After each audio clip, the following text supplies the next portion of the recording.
Prezados irmãos e irmãs, quarta-feira da 30ª semana do Tempo Comum. Palavra certa na hora certa. A leitura da carta de São Paulo aos Romanos, o capítulo 8, de 26 a 30. O salmo é o Salmo 12. Senhor, eu confiei na vossa graça. E o Santo Evangelho é segundo São Lucas 13, de 22 a 30. São Paulo recomenda a oração sem a qual não há vida verdadeiramente cristã. Para o cristão, a oração, mais do que um dever a cumprir, é uma necessidade que vem do dom recebido de Deus, da vida nova que decorre do batismo. É um ato de abandono e de confiança naquele que podemos chamar Abá, Pai. O próprio Espírito derramado em nossos corações no batismo não só vem em auxílio da nossa fraqueza, conforme está aqui no versículo 26, para rezarmos convenientemente. Ele próprio intercede por nós com gemidos inefáveis. A oração é fruto do Espírito Santo em nós, é oração do Espírito Santo em nós. É de acordo com Deus que o Espírito intercede pelos santos. Nossa prece é pobre e insuficiente, porque somos fracos, não conhecemos nossas necessidades, nem que sequer sabemos pedir de maneira concetânea com a vontade de Deus.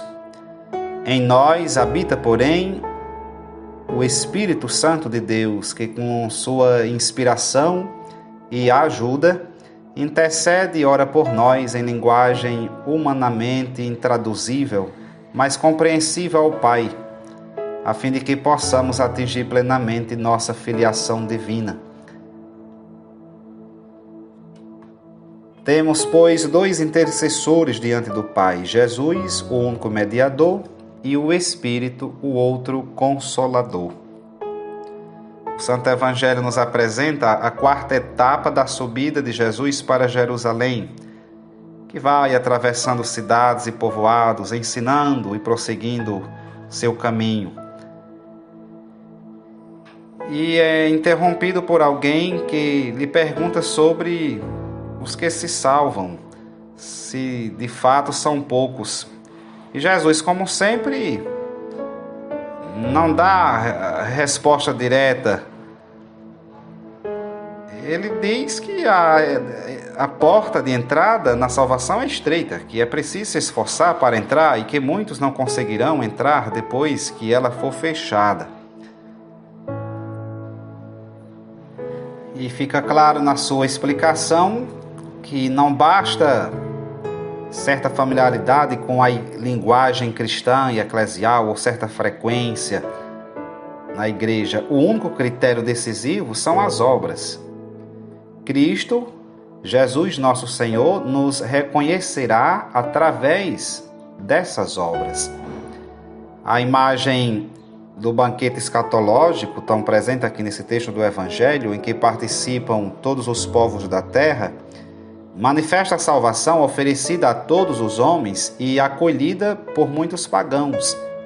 Estes, os últimos, a receber o anúncio do Evangelho, serão os primeiros a entrar no reino de Deus, enquanto Israel, o primeiro a ouvi-lo, se verá excluído dele, se não o acolher. Então, a salvação não é questão de pertença étnica, mas difere em Jesus. Não é o ser filhos de Abraão que assegura a salvação, mas o realizar as obras de Abraão, conforme conhecemos no capítulo 8 de São João, versículo 39, que na esperança da redenção futura acreditou e pela fé foi reconhecido como justo.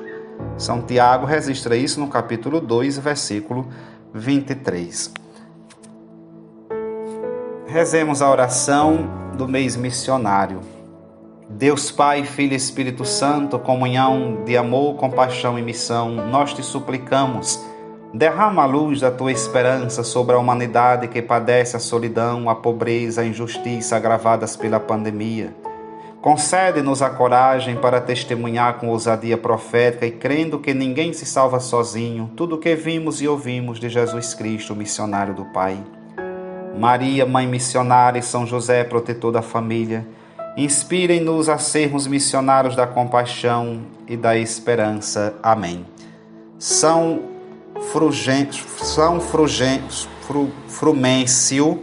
Frumêncio, rogue a Deus por nós. Louvado seja nosso Senhor Jesus Cristo, para sempre seja louvado.